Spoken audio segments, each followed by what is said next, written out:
Hey, dear friends, today is February the 6th, and it is really great to be with you on Read Through the Word. And I'm just going to go ahead and warn you, as I think a good facilitator should, that you are going to get your temper is going to rise. It's going to elevate a little bit as you sit and travel.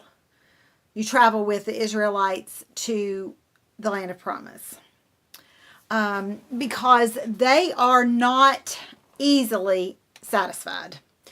And for the first few years, honestly, the first few years that I read through the Bible, I really was just very indifferent to them and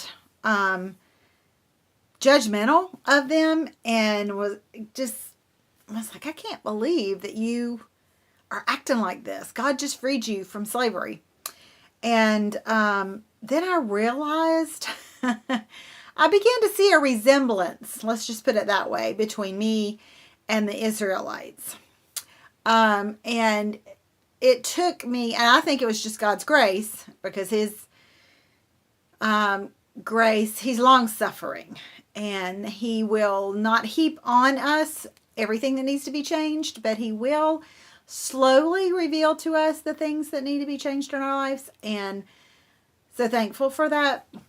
And this is one of those things where I didn't realize that I am just like them. And you will see as we progress through their journey, you probably will begin to see a little resemblance in yourself. Maybe you're further along in your faith than I am, and you don't see yourself in them, but I certainly do. And I see God so clearly in how he has provided for, continues to provide for his people. And today's lesson is coming from Exodus 16 verse 3 is our key verse. If only the Lord had killed us back in Egypt. You know, that is a strong statement. If only God had killed us back in Egypt. You know, freedom is not always welcomed, honestly. Because freedom is a scary thing. And they knew life in Egypt, but they didn't know life in the desert. And I'm sure their expectations were completely different than what their reality was. And a lot of times that happens. Our expectations of following God are different than reality. And so they were disgruntled, to say the least. And that's really a strong statement to make. They wish that God had just killed them and left them there. And killed them. It says, there we sat around with pots filled with meat and ate all the bread we wanted. But now you have brought us into the wilderness to starve us to death. And then the Lord goes into Moses of how he's going to take care of them, and he's going to provide food for them and all of that. But I want us to address that little phrase, if only. And unfortunately, it's not the only time you're going to read if only. And as I read that, I thought of myself. And I wrote in my journal, how often do I miss the marvel that God is doing in my life because I'm complaining about what's missing? Let me repeat that. How often do I miss the marvel, the awe of what God is doing in my life because I am complaining about what is missing? And I believe that's what is happening here with the Israelites. what has happened to them so far is truly remarkable, marvelous, amazing. And they're missing it because they only see what they're missing. So I challenged myself. What gear does my life move in? Does my life move in the gear of if only or only God? How am I progressing through life? If only this, or only God can do this.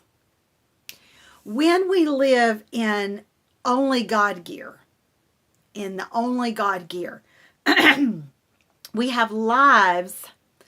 We live by what is believed rather than what is seen.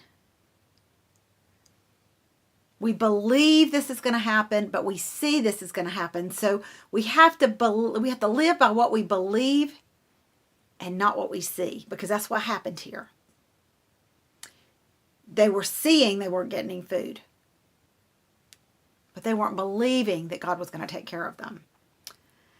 An only God gear lives content with rather than complaining. You know, this is not all I wanted. I wanted more than this, but this is what I've got right now. Help me, Lord. Help me to appreciate and marvel in the way that you're providing for me, and stop complaining. And then only God gear lives in expectations rather than doubt. We've got to expect God to work in the lives of his children, because he will. It may not be in our timing, and he may be in a slower gear than we want him to move in. I don't know if you remember or have ever even driven a manual shift car, but you can only go so fast in first gear. You can go a little bit faster in second gear, and a little bit faster in third gear and fourth, and I think I only had 4 speed. But it took a while to work up your speed. You had to stay slower in a lower speed. And you know what? God sometimes goes in a lower gear. But we really need to trust him and learn to live in only God gear rather than if only gear. Because I just don't want to miss the marvel of what he's doing around me. And I don't want him to hear me complain. And I'm not saying don't tell God how we feel. I'm not saying that at all. God knows when we're expressing our heart and when we're expressing discontentment and dissatisfaction. He knows the difference. He knows the difference. And we'll know the difference too of what gear we're in the closer that we get to him. So let's progress through life. Let's move forward through life